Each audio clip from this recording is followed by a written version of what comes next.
enorme prazer estar aqui novamente com vocês para poder debatermos, não é, sobre pesquisa, extensão e temas voltados ao direito do trabalho. Lógico, não é? Porque justamente é a minha praia. Então, sejam todos e todas bem-vindas e bem-vindos, né, dentro da nossa temática aí de discussão, não é, para que a gente possa estar dialogando um pouco, né, sobre esses aspectos que são muito importantes até dentro, não é, das nossas atividades acadêmicas e, por que não dizer também, atividades trabalhistas, não é? Juliana, minha querida, né? Então, assim, já lhe apresentei mais de uma vez, né? Mas gostaria inicialmente de lhe agradecer, não é? Logicamente, por você disponibilizar seu tempo, disponibilizar seu conhecimento para estarmos aqui dialogando, não é? Sobre cases de direito do trabalho para a pesquisa científica. Lógico que a nossa temática é essa, né? Até o que eu coloquei, mas você, como uma mentora, não é, de pesquisa, eu gostaria que antes, não é, a gente pudesse estar dialogando um pouco sobre essa importância, não é, relacionada à pesquisa, né, à extensão, até o que nós conversamos em outra live, convidada por você, eu e professora Alice, né, sobre as alegrias, mas também as dificuldades da vida acadêmica. Você que é... e parabéns pelo seu dia, né? Você que é servidora pública, mas Obrigada. que tem em si, não é, esse prazer de fazer essas orientações, né, essas mentorias, tantas atribuições, né? Você é doutoranda, mestre, né, doutoranda, entre tantas atribuições, para mim, não é, a que me chama mais atenção é justamente, né, essa sua atividade, não é, que lhe é tão cara e prazerosa, que é justamente essa mentoria acadêmica. A palavra é sua, eu queria que você fizesse aí essa introdução relacionada aí à sua condição de pesquisadora.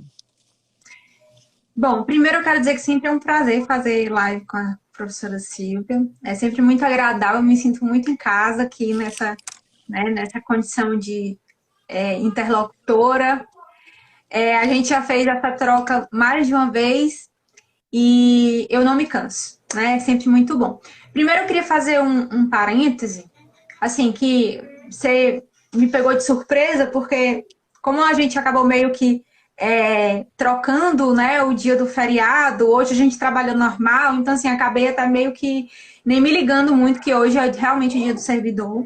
E eu acho que a gente passa por alguns momentos, algumas questões muito delicadas, né, nesse momento político do país, e a integridade do servidor, ela vem sendo bombardeada, né, a importância do serviço público vem sendo colocada em xeque, em prova. Haja vista essa reforma administrativa aí que vem, vai, vem, né? E a gente precisa realmente reconhecer, né, a importância do serviço público. Não que eu nem vejo assim uma questão tão heróica, porque eu acho que heróicos são diversas profissões, eu acho que todo mundo contribui um pouco para o desenvolvimento da sociedade, sabe? Mas, assim, nós temos o nosso papel importante, né? E eu acho que o Estado não funciona sem o serviço público. E nosso país não está preparado para funcionar, né, com o sucateamento, né, desse segmento social. Mas, assim, fechando parêntese, porque eu sou uma ativista política, qualquer assunto eu transformo em política.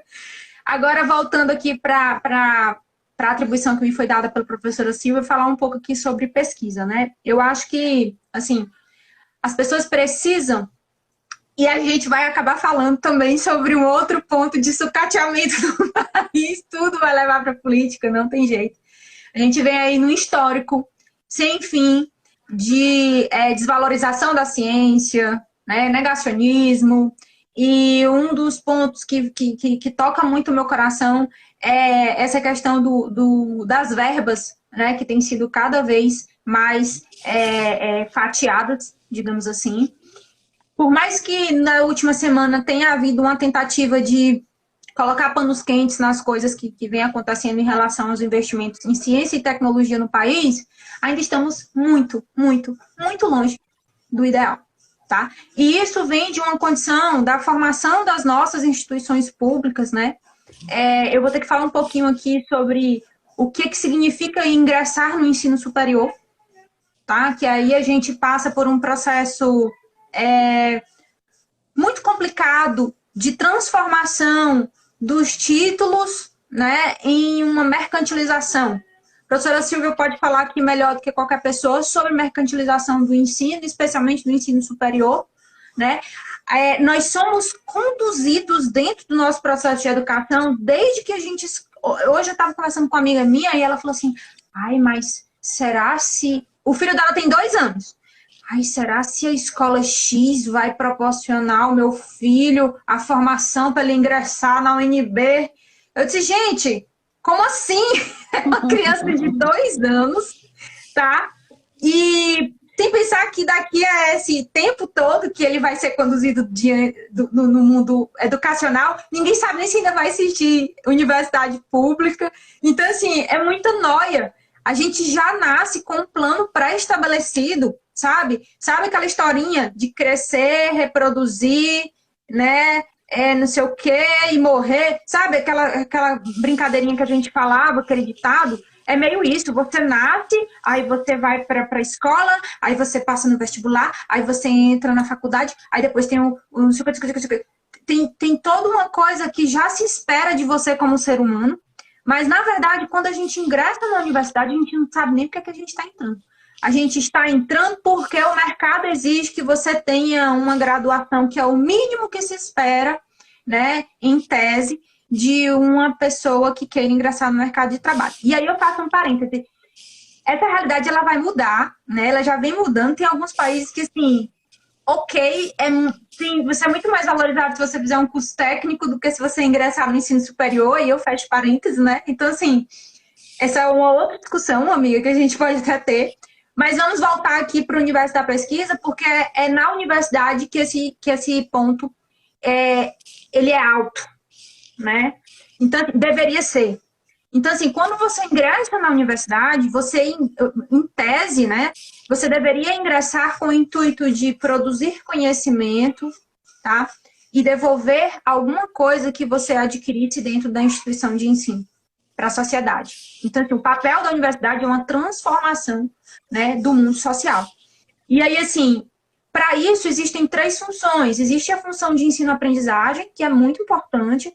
É aquela questão do aluno ele receber, né, um ensino técnico, tá, as noções técnicas sobre determinado assunto, para que ele possa se preparar para produzir mais conhecimento com base naquilo que ele recebeu, que aí é a pesquisa, e depois devolver para a sociedade aquilo que ele produziu e adquiriu a partir da extensão, né? Então, assim, esse seria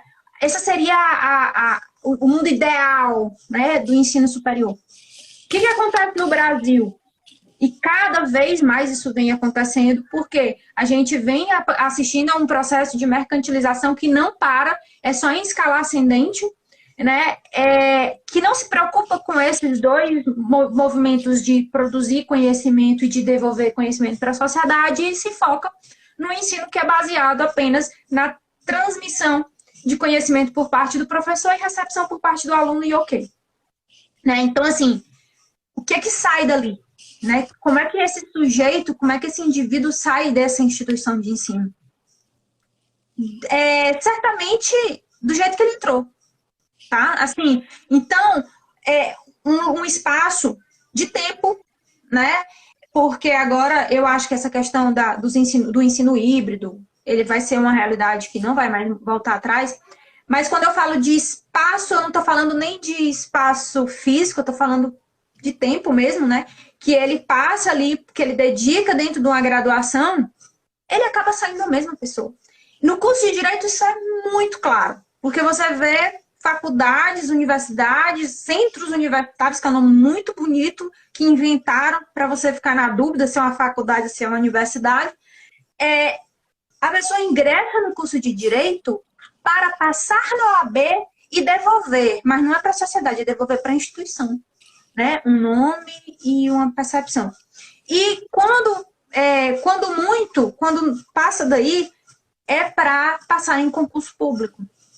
Então, assim, o curso de Direito, ele é de todos, né? Eu não sei se é porque eu posso falar com conhecimento de causa, porque eu já fui professora universitária, né? Já estive em mais de uma instituição, e essa realidade não muda, tá?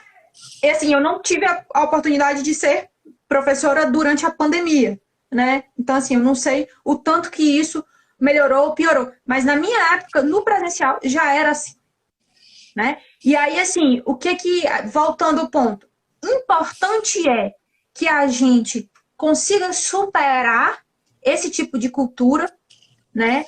Que a gente consiga resgatar. E aí, eu acho que existem instituições que têm um papel fundamental nessa mudança de comportamento das instituições, têm o poder de obrigar, de direcionar, de estabelecer diretrizes, que é o próprio MEC, né, os conselhos que existem lá dentro. A OAB também pode, a partir do Conselho de Educação, né, tanto que em 2004, quando houve uma grande mudança, uma tentativa de enxertar a pesquisa no mundo jurídico, foi esse movimento em 2004, com algumas mudanças curriculares que aconteceram. Tá? Mas, assim, a luta, quando se fala nesse movimento de inserção da pesquisa, ela continua, tanto que eu estou aqui continuando falando sobre a mesma coisa que Vará já falou há muito tempo atrás, né? Que a gente precisa transcender esse senso teórico que a gente tem, né, comum a todos os juristas, de que somos autossuficientes e que vamos resolver tudo aqui com direito, e o direito que já está posto, não precisamos mais mudar, né? As respostas, elas vão se perpetuando e se replicando, e a gente acaba não percebendo que o direito que está sendo posto em prática, tá, está muito longe do direito que é o ideal. E aí eu fico muito à vontade para falar sobre o mundo jurídico, embora essa minha fala caiba em qualquer área do conhecimento, sim, mas eu fico muito à vontade para falar aqui sobre o mundo jurídico, porque nós somos juristas e certamente pessoas que estão aqui nos assistindo também têm, né, um interesse em falar sobre ciências jurídicas. Então, assim, é uma questão urgente que a gente traga, né, a reflexão para a formação do futuro jurista. E eu só consigo trazer a reflexão e trazer o pensamento crítico se eu introduzo a pesquisa, tá? Na verdade, eu até queria fazer assim, um parêntese, se você me permitir. Eu acho que essa curiosidade sobre ciência, sabe, sobre fenômenos, ela poderia e deveria já existir, tá? Lá no ensino médio. Porque quando a gente chega na universidade, é tudo tão, sabe, diferente. A rotina de estudo é diferente, né? Alguns professores que tentam trazer essa dinâmica nova de reflexão e colocar em mesa algumas questões que precisam ser discutidas, a leitura dos clássicos, por exemplo. O pessoal fica numa dificuldade terrível, porque está tão acostumado com aquele negócio mecânico do ensino médio, beabá, tem que saber o cosseno, o não sei o que, a hipotenusa, sabe? Não sai da caixinha. E quando chega na universidade, já tem uma dificuldade muito grande, e não bastasse a dificuldade, não tem o estímulo que seria necessário, né, para inserir a pesquisa em sua formação, né? Então, eu acho que, assim, eu não sei se eu atendi ao que você me questionou no início, mas como pesquisadora, eu posso te garantir que existe uma indignação muito grande, até porque para eu chegar aqui onde eu estou hoje, conversando com vocês com segurança e autoridade sobre tudo que eu estou falando, eu sofri o pão que o diabo amassou dentro da, né, entre aspas, uma expressão bem chula, mas que caracteriza muito bem o meu percurso dentro da minha vida acadêmica, né? Então, assim, foi pegando sozinha, sabe? Foi a minha força de vontade que me moveu e me levou. Eu não fui incentivada por ninguém, né? Não houve nesse... Eu até acredito, assim, que no sul-sudeste, na graduação, existe um amadurecimento um pouco melhor. Eu percebo isso, sabe? Mas quando a gente vai ali para cima, parece que, eu não sei se o recurso não chega, sabe? Eu não sei o que que acontece, mas, assim, é, é pior. Bom mesmo não é em lugar nenhum, sabe? Mas é pior. E, é claro, estou falando de uma maneira geral. Certamente pode ter alguém aqui nos assistindo e dizendo assim, mas a minha faculdade foi maravilhosa. Ótimo, eu fico super feliz. Eu quero mesmo é que a minha fala seja desconstruída. Eu quero que alguém venha aqui e me dê um exemplo contrário do que eu estou falando. Porque isso sim é que vai aliviar o meu coração. É o que eu falo aqui, eu falo com muito pesar. Perfeito, é isso mesmo. Como eu tenho, assim, duas formações, quase três, né? Porque eu quase que eu finalizava o curso de letras, português, eu vejo também, eu visualizo também essa dificuldade, não é? Que você colocou, a querida Marcela, Marcela, um beijo. Então, eu vejo também essa dificuldade que você colocou. Lógico que quando eu lhe fiz o convite em relação ao tema, não é, cases de direito do trabalho para a pesquisa científica, se deve não somente em relação à minha área de pesquisa, não é, mas também porque, pelo menos dentro da minha concepção, não é, olha o que eu vou dizer, de pesquisadora, não é? Me Tá certo, achando, você é. dentro da minha visão de pesquisadora, né, o direito do trabalho, as relações, não é, que são permeadas pelo direito do trabalho, elas vêm há algum tempo sofrendo uma série de modificações. E aí, a sua fala é muito importante, né? Não somente, como você bem pontuou, para os profissionais do direito, mas para os estudantes de maneira geral, pela necessidade dessa desconstrução, né? Que torna-se necessária em relação à pesquisa e à extensão.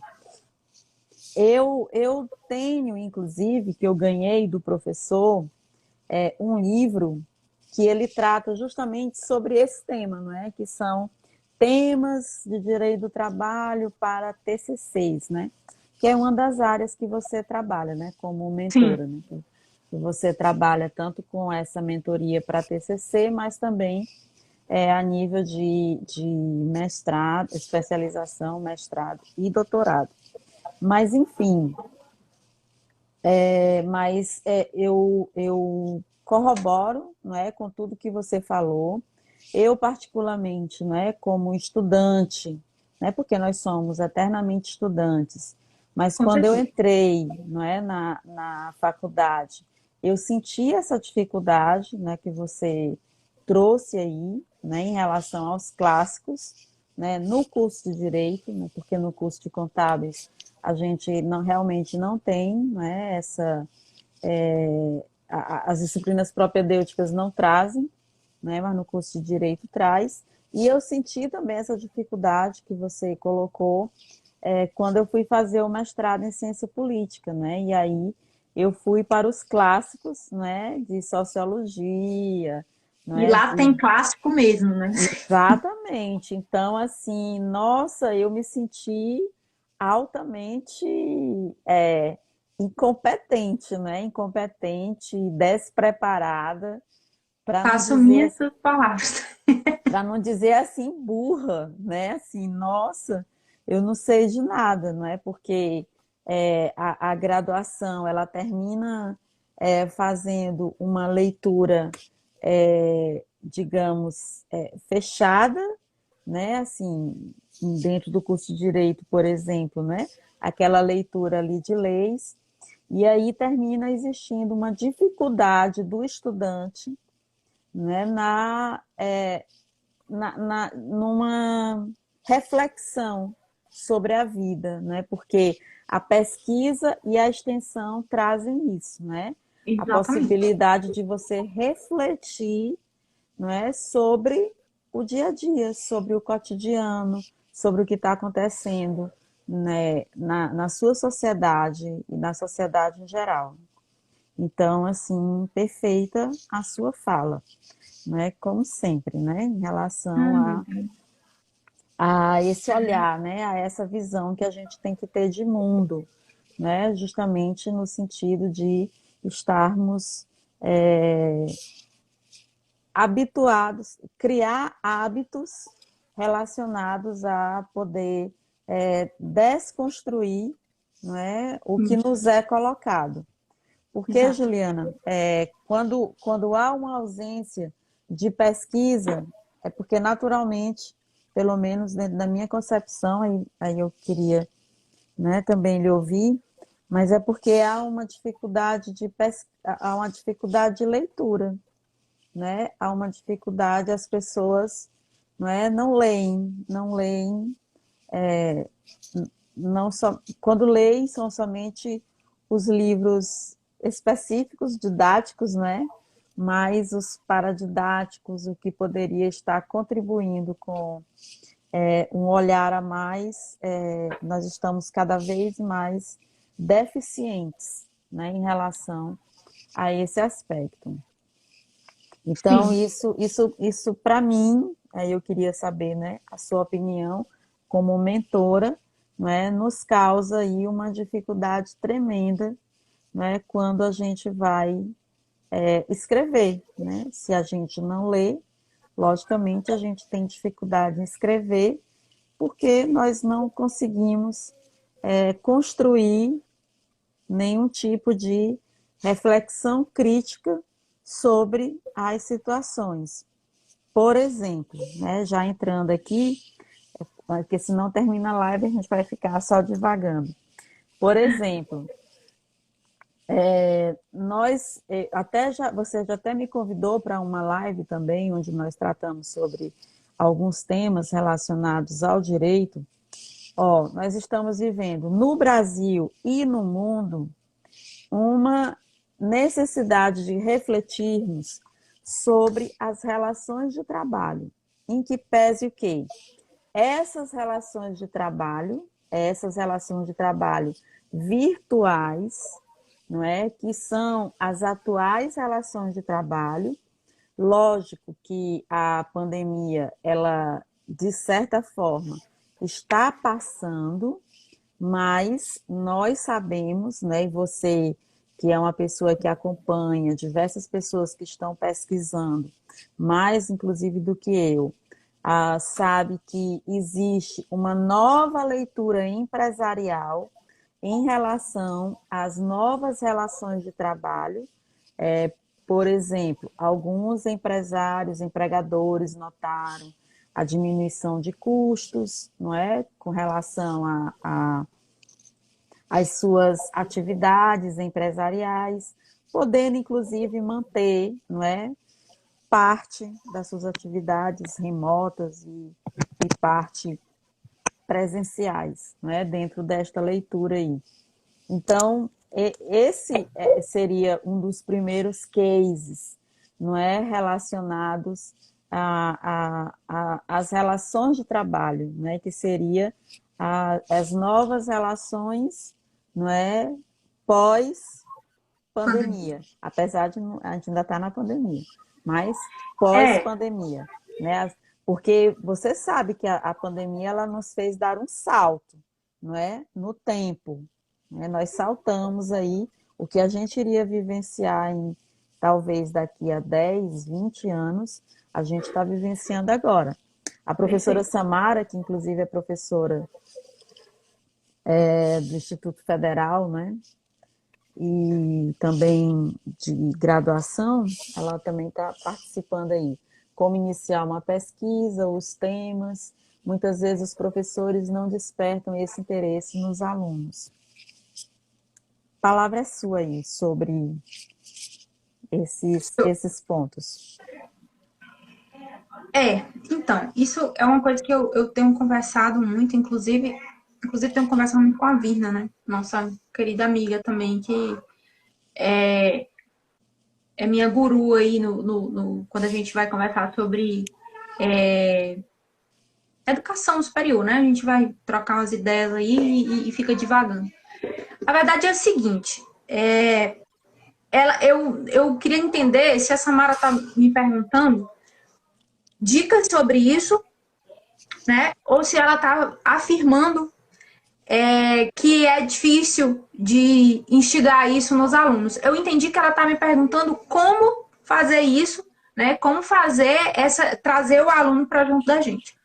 E aí eu vou falar aqui duas situações. Existe a situação em que lá vem eu com minhas questões políticas de novo, mas não tem jeito. A gente está entrando num momento muito delicado da educação superior, né? E tudo reflexo do que se falou desde o início, né? Desde quando eu entrei, que antes foi só poesia. A partir do momento que eu entrei foi só política. Mas, assim, depois da poesia, vim eu trazendo um monte de problema para vocês. Eu vou trazer outro agora. Assim, a gente se qualifica como professor de uma instituição de ensino superior, né? Investe na pesquisa, investe na gente, e aí vem o tal do mercadológico cortando quem está qualificado. Então, assim, por que é que a gente precisa de professores, né? Por que a exigência de exigir professores que estejam no mestrado, que tenham um título de mestre, que tenham um título de doutor? É exatamente porque a vivência da... Gente, não nascemos pesquisadores. Vamos nos construindo como pesquisadores, porque a linguagem da pesquisa, né, a tal da metodologia, ela é cheia de termos que você só vai perceber e vai se familiarizando, como a professora Silvia falou, antes de falar sobre o case de direito do trabalho, como leitura, né? E é essencial essa leitura, por conta dessa afinidade com esses pontos, né? E isso acontece lá dentro da academia, como mestre, como doutor, tá? Então, assim, eu não tenho absolutamente nada contra os docentes que estão ministrando suas aulas heroicamente. Todos nós hoje que ministramos aulas em instituições de ensino superior, somos todos heróis, tá? Porque nós não vamos falar aqui sobre os bastidores, né? De como é que né? Remuneração, de como é que hora de trabalho, que não se encerra nesse encontro que se tem dentro de sala de aula, né? Ele se posterga no preparo, né? E é quase o tal da hashtag amor por docência, que eu sou absolutamente contra isso, porque eu acho que é uma profissão como qualquer outra e merece reconhecimento, né? Então, assim, o professor que não conseguiu chegar ainda lá naquela condição de mestre, não é que ele é melhor ou pior de quem conseguiu, é porque a experiência dele com a pesquisa é profunda. E ele tem como, inclusive, criar esses elementos de chamar o aluno e te dizer assim, olha, o caminho, o meu tortuoso caminho, eu vou facilitar isso para você. Agora eu volto para a Samara e digo assim, como é que eu chamo o aluno, né? Partindo do pressuposto de que eu tenho essa experiência já, e como tá difícil de chamar o aluno para cá, tá difícil para chamar o aluno para muita coisa, porque assim, eu, embora não esteja em sala de aula, eu tenho ministrado cursos por virtuais. A professora Silvia, eu tenho acompanhado em minha trajetória. E às vezes é difícil você manter um vínculo com uma tela. Né? Assim, é difícil você manter um vínculo com a tela. Eu tenho muita saudade dos tempos em que a gente podia fazer as festinhas de aniversário, né? Em que a gente podia, depois do final da aula, tomar um refrigerante lá na cantina, né? Sei lá, uma coisa assim. Eu achava que aquele tempo eram tempos preciosos. Então, assim, como é que eu vou chamar esse aluno? Né? Muita força de vontade, Mas eu preciso facilitar a leitura desse aluno, né, em relação a esses termos que envolvem a metodologia. E aí eu já estou sendo bem técnica aqui, porque assim, o que é a grande dificuldade do aluno que lida com pesquisa hoje? É exatamente a falta de familiaridade. O que é a tal da iniciação científica hoje? É tipo assim, 10º período, vem cá, pega aí e vai fazer teu TCC. Isso é iniciação científica. Iniciação no fim do curso. Né? Então, assim, como é que eu posso facilitar a vida desse aluno e chamar ele para perto de mim? É desconstruir o formalismo, a autoridade que se criou em termos de pesquisa, o distanciamento, tá? O máximo que você puder, para que esse aluno compreenda o processo e consiga caminhar sozinho. Porque esse é o grande problema. É a sensação de incapacidade. Essa sensação que a professora Silvia estava falando aqui, de que eu estou lendo o clássico e eu não consigo, porque eu não fui treinada para isso. Tá? E até as técnicas de leitura, elas falam muito sobre o seu envolvimento com a pesquisa. Tá? Então, assim, o que é a justificativa? Foi engraçado, eu vou contar uma piada, Silvia, porque, assim, você sabe, né? Eu sou a mulher do...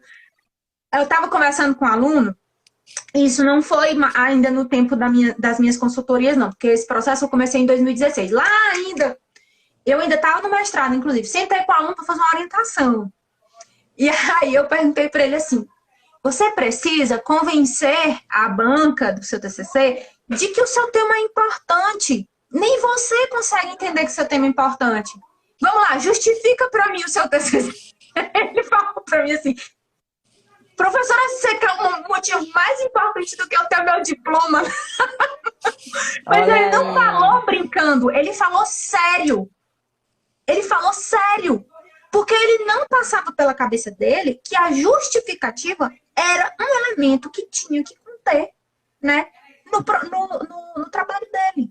Então, assim, retomando lá para Samara, né, como é que eu posso chamar essa galera para cá se é um negócio absolutamente formal, técnico, burocrático, e a gente não conseguiu ainda criar uma fórmula de que fosse fácil, compreensível e acessível, tá? O mundo acadêmico em si, ele já tem é aquela história, né? Assim, eu sou mestre, eu sou doutor. Quanto mais a escala vai subindo, mais existe o ego acadêmico.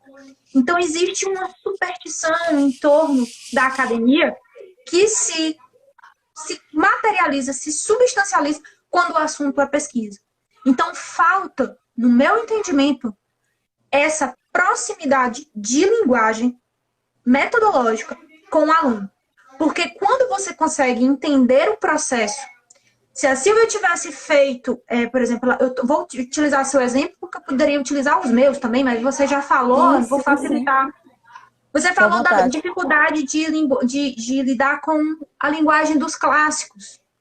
Essa não é uma dificuldade só sua, essa é uma dificuldade de muita coisa, gente. Mas se a gente começasse inserindo o aluno dentro de uma prática de fichamento, né? Entender o que é importante dentro de um texto, conseguir captar a ideia central dentro do texto.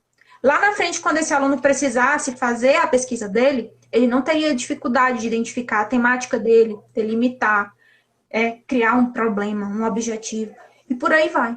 Então, para mim, o que falta é isso. O ideal era que houvesse, de fato, uma iniciação científica. Ingressei na universidade, vai ser ofertado para mim a oportunidade de participar de grupo de pesquisa, a oportunidade de fazer oficina de artigo e blá, blá, blá. Quando eu chegasse lá no momento do TCC, eu ia caminhar com minhas próprias pernas.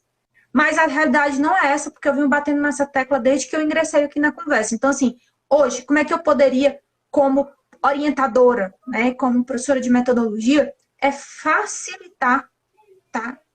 Desmistificar, colocar em mesa essa terminologia, ensinar o processo para que o aluno consiga caminhar com as próprias pernas. Porque eu acho que o grande problema é não sei o que fazer, professora, não sei por onde começar, porque você não sabe o caminho inteiro, você não sabe por onde começar, nem por onde desenvolver, nem por onde finalizar. Essa é a história. né? Bom, falei demais. Não, eu estou aqui para lhe ouvir mesmo, nós. Mas é isso mesmo, e é o que a Alcilene colocou. Ó, você terminou fechando com a fala da Alcilene. Hoje em dia, os alunos cada vez mais precisam ir atrás de produzir seus trabalhos de forma independente. É isso Então, é aí. justamente isso que você colocou. Mas, assim, como professora da graduação e da pós-graduação, né? Porque, inclusive, vou estar ministrando esse final de semana na pós-graduação, aí em ambos, né, nós temos pesquisa, né? Então, assim, o que eu sinto grande dificuldade é que o aluno chega até nós, como professores, né, sem, muitas vezes, não que isso seja uma condição geral, né, Uhum. mas chegam sem ideias, não é? E quando, por exemplo, no direito do trabalho, não é assim, nós temos N situações. Hoje eu digo que é um período, é um terreno absolutamente fértil de reflexão, Nossa, né? o direito Assim, do trabalho é, para mim, eu não sei se porque eu estudo, não é? É a minha área de pesquisa, mas é o que nós temos mais, não é, estudos de caso para desenvolver, inclusive de situações que nem se chegou ainda a efetivas conclusões. E o que eu observo, mas aí, né, eu quero lhe ouvir, é que muitas vezes o que acontece é que o aluno quer partir somente de pesquisa bibliográfica. E aí é um outro problema, porque, por exemplo, isso que eu acabei de falar, né? Lógico que esse tema que eu acabei de falar, que foi as novas relações de trabalho pós-pandemia, né? Eu sei que já tem algumas pessoas pesquisando sobre isso. Eu mesma, né, também pesquiso sobre isso. Mas o que você falou também, né, em relação à mercantilização do ensino, que foi o meu objeto de pesquisa, não é, na dissertação do mestrado, o próprio contrato intermitente, que ainda hoje está em pauta no STF. Nós tivemos essa semana o julgado da ADI 6555, eu acho que era esse o número. Eu escrevi ontem sobre isso, que falava que julgou um dispositivo da reforma trabalhista que falava sobre pagamentos de honorários, né, advocatícios, sucumbenciais e periciais para as pessoas que ingressassem via justiça gratuita. E aí, na época, em 2017, gente, esse dispositivo, ele é de 2017, não é? ainda hoje em Exatamente, da Lei 13.467 de 2017. A querida Elisa, um beijo, que honra. Então, esse dispositivo de 2017, assim como muitos outros, foi julgado agora, não é? Vamos, não, eu já aceitei, Elisa. Então, foi julgado agora pelo STF, depois de muitas indas e vindas. E observem que ele está cheio de dúvidas, não é? Está cheio de dúvidas. A nossa colega do Trabalho em Debate, a Daniela Crepaldi, ela respondeu essa semana sobre ele, mas ela respondeu o ponto de vista dela. Lógico que com todo respeito, não é? Respeito, consideração, carinho e admiração que eu tenho pela Dani, mas assim, ela externou o ponto de vista dela em relação aos impactos relacionados a essa decisão do STF, que logicamente vai afetar a vida tanto de partes que entraram nos processos, como de advogados que já receberam honorários advocatícios. Olha aí um case de direito do trabalho, não é assim, mais um, né? Então, assim, nós temos N situações, mas o que eu me deparo todos os dias professor, eu não sei sobre o que escrever, né? Eu não sei sobre o que escrever, eu não sei onde pesquisar, não é? E só querem fazer pesquisas bibliográficas. E aí você explica, né, essa questão aí da pesquisa bibliográfica, né, também assim, que nem sempre tem o conteúdo. Você está sendo discutido agora, e como é que tem o conteúdo? Querida Virna. Entrou? É porque eu tô com o comentário fixo, eu acabo não vendo os comentários que estão subindo. Bom, amiga, você tocou em pontos importantes, e aí eu vou fazer minhas considerações de trás para frente, porque assim, você falou de só uma dica aqui, né? Para quem está assistindo a gente e pretende pesquisar. Você falou de um dispositivo que que surgiu em 2017 e ficou para análise do STF até agora. Né? Não sei exatamente de quando foi essa ação direta, mas assim, olha o tempão que ficou aí, né, no banho-maria para ser. Quando eu tenho um orientando que traz para mim a possibilidade de pesquisar uma lei, um dispositivo de lei que é polêmico, né, tem seus efeitos polêmicos, a ponto de gerar uma ação direta de inconstitucionalidade que está para ser apreciada, eu digo, olha, imagina que você está no meio, porque assim, o Supremo não vai dar aviso prévio de quando ele vai botar aquilo em pauta. Mas pode acontecer no dia seguinte da nossa conversa. Então, assim, imagina que você está no meio do semestre falando sobre o dispositivo X que está sob a apreciação do Supremo. Né? Aí vai que o Supremo dá uma reviravolta no entendimento e, inclusive, declara inconstitucional. Sua pesquisa acabou.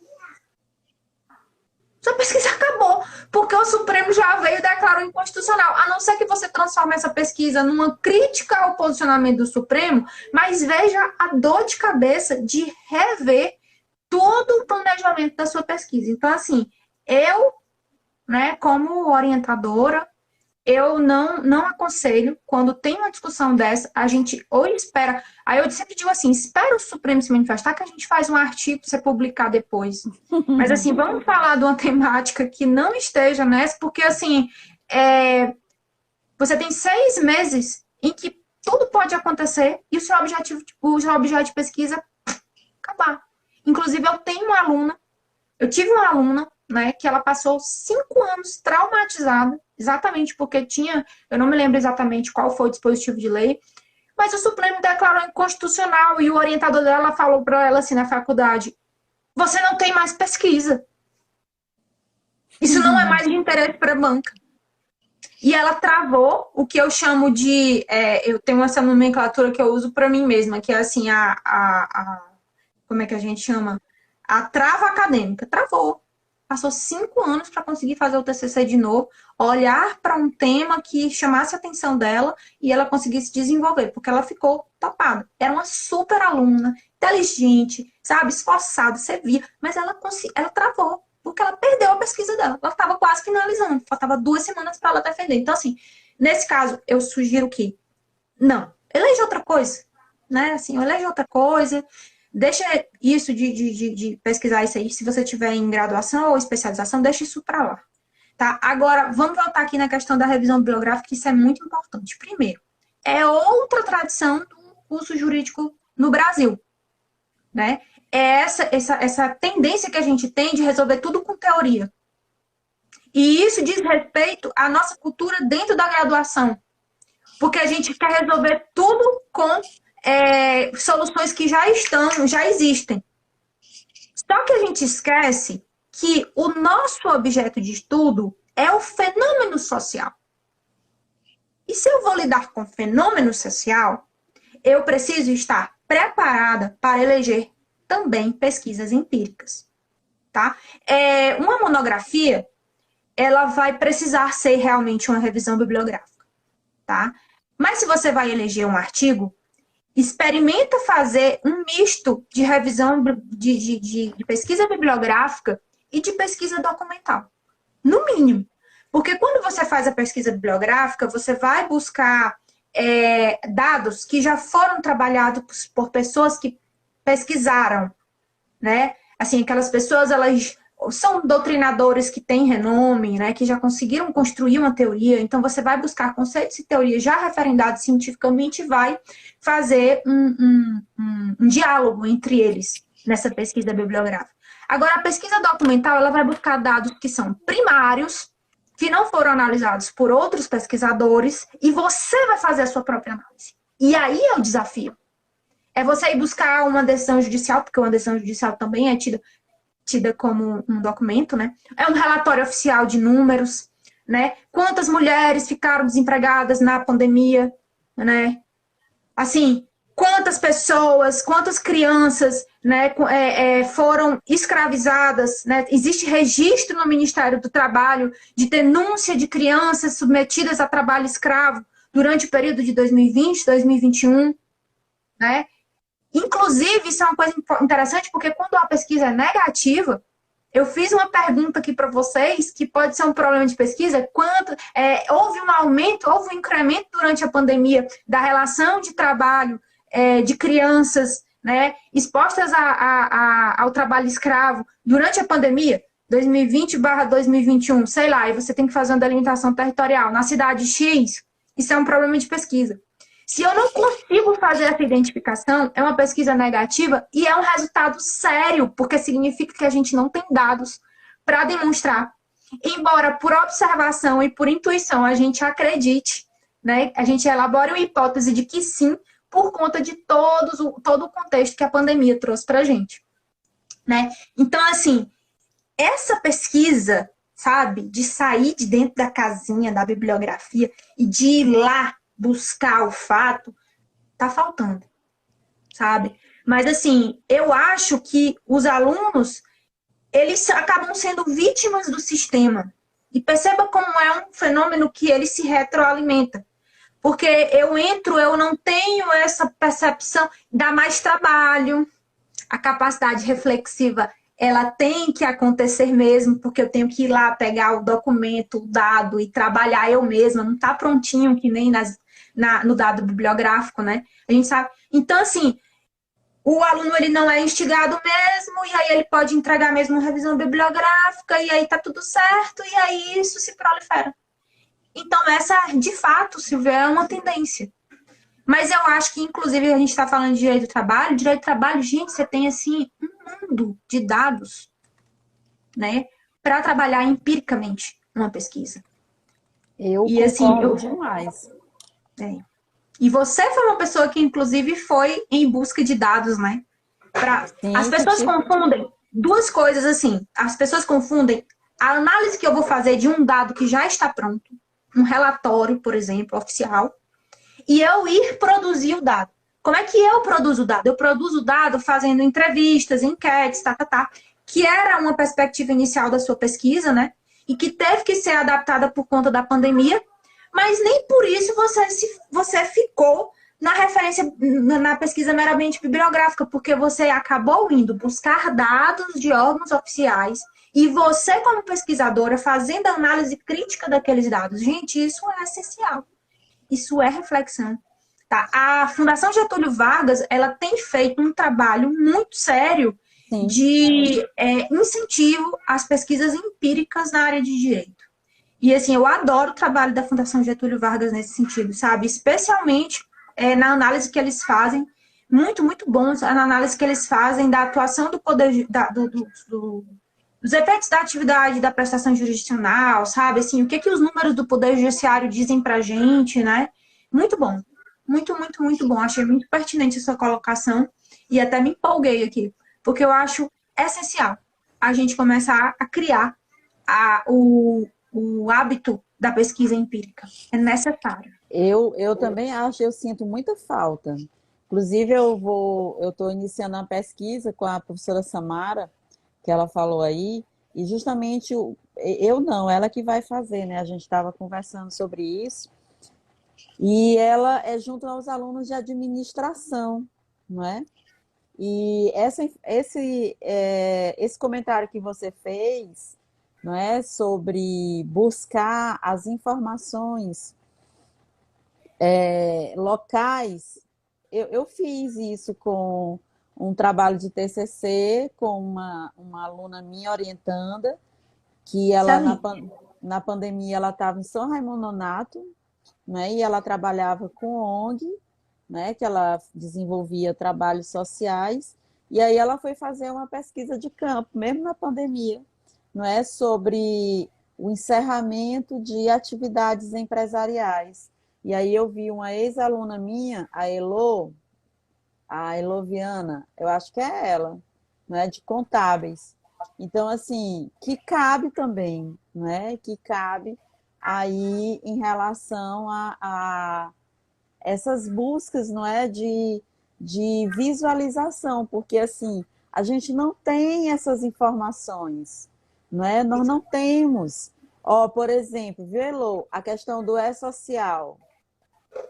Tem a ver, logicamente, com direito do trabalho, mas voltado aí para contábeis, porque o E-Social, que começou, não é, um programa da Receita Federal, que começou voltado para os empregados domésticos, mas que a ideia da Receita Federal era fazer um Big Brother fiscal, não é? Tanto que hoje ele está obrigatório e ele integra, não é, informações de FGTS, de afastamento por doença, por acidente de trabalho, não é? De RAIS, de entrada e saída de empregados.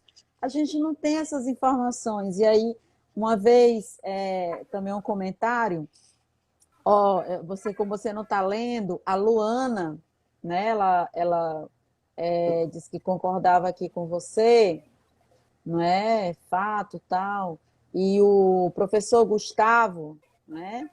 Professor Gustavo, arquitetura social, ele também estava aqui elogiando a palestra, né? Que realmente é uma senhora palestra.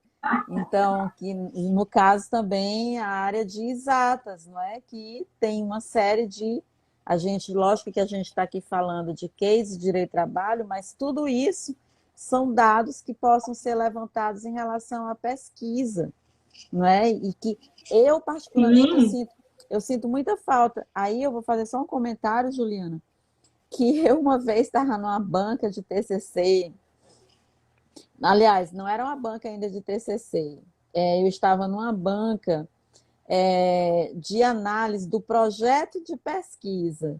E aí, quando eu fiz esse comentário como forma de sugestão, aí o colega, professor, disse assim, professora Silvia, isso é coisa para mestrado.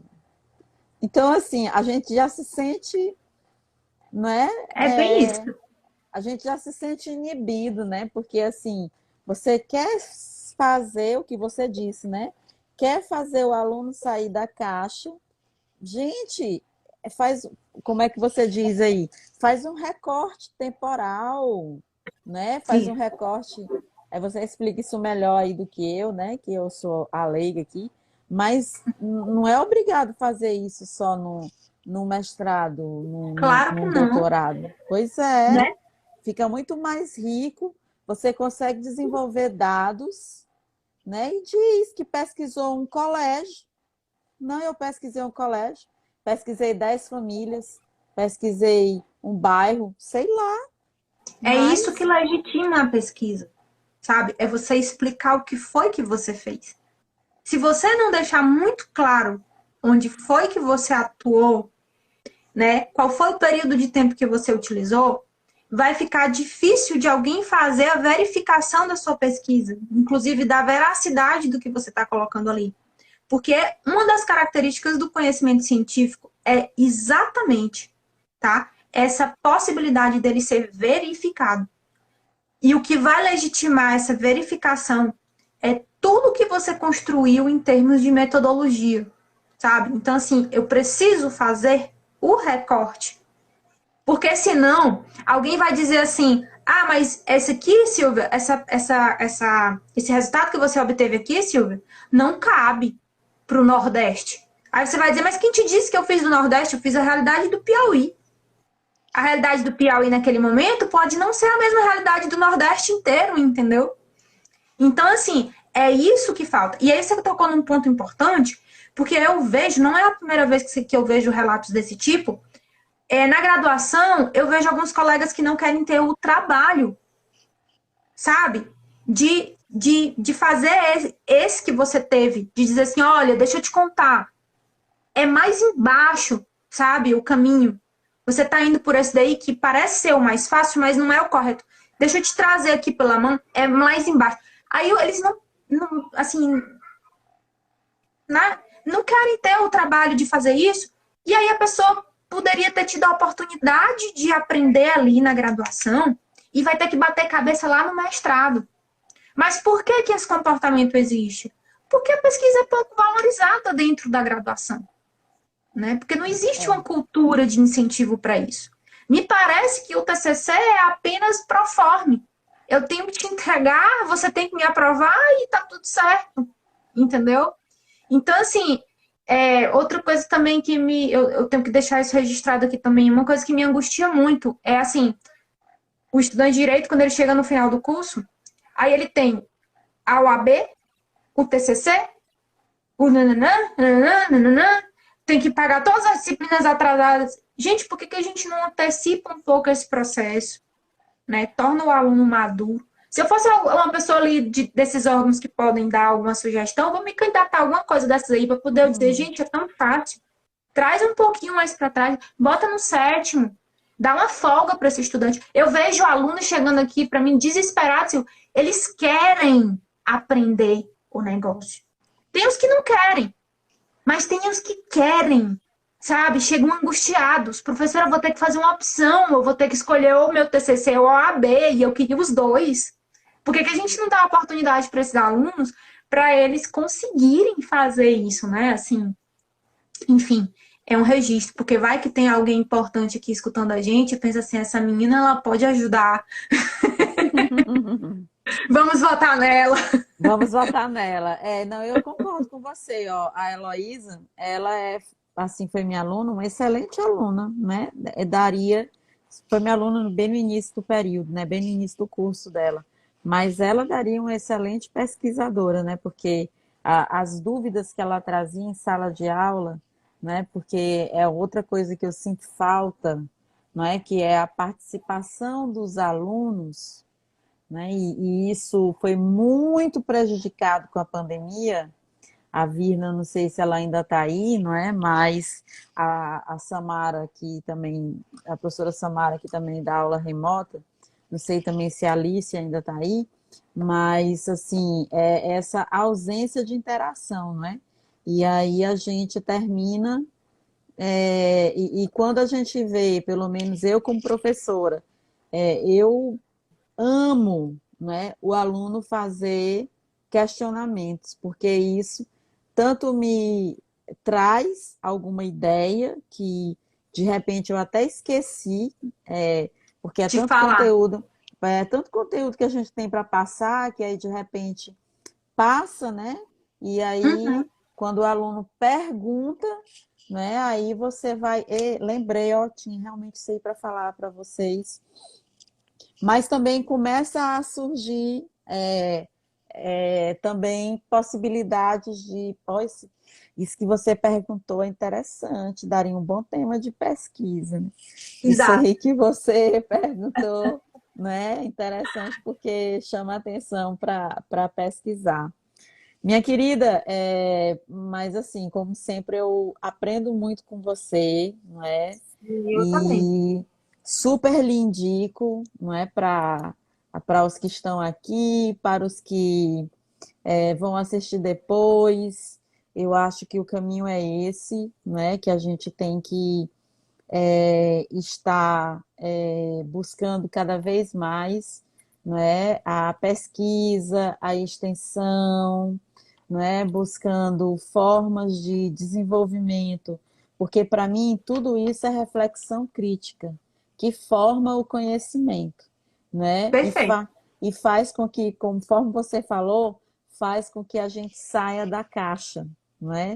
E a gente precisa justamente disso, né? Sair da caixa. Eu hoje eu vejo muito, eu não sou boa, acho que é a idade também, né? Eu queria usar a desculpa da Covid, mas eu não peguei Covid, graças a Deus. Mas todo mundo que pegou Covid diz isso, não, eu ando esquecida, é a Covid. Mas tem uma música, né, que retrata de forma crítica o ensino, né? Só que é até voltado para crianças, né? E aí é, é uma música que tipo mostra um ensino padronizado, né? As crianças estarem seguindo aí uma mesma forma de logística em relação ao conhecimento. Então, eu gosto sempre de estar dialogando com você, porque você é uma das pessoas que nos incentiva, não é, a buscar cada vez mais sair da caixa, né, o que é muito importante nos dias de hoje. Eu agradeço imensamente a oportunidade. Você sabe que, assim, para mim não tem hora nem lugar para falar sobre pesquisa. E falar sobre pesquisa com você e com o direito do trabalho, porque para mim, assim, eu tenho um amor muito grande pelo direito do trabalho, porque ele conversa com coisas que fazem muito sentido para mim, que são direitos humanos, direitos sociais, né? Na categoria de direitos sociais. E eu sou muito apaixonada por essa temática, né? Eu acho que a dignidade do ser humano, ela precisa ser o nosso ponto imediato quando a gente pensa em pesquisar e em contribuir socialmente, né? Então, assim, como jurista e como pesquisadora, eu tenho um amor muito grande por essa temática. Então, assim, quantas vezes você me chamar, eu vou vir. As pessoas que nos assistiram, né, e ficaram até o final, também agradeço muito por, infelizmente, como eu falei, né, a gente não consegue ver o rostinho de vocês, não consegue, como é que eu digo, interagir, mas eu espero que tenha sido enriquecedor para vocês, porque essa é a nossa Vou ideia. deixar Beijo, salvo. gente! Tudo de bom! Tchau, tchau. Tchau!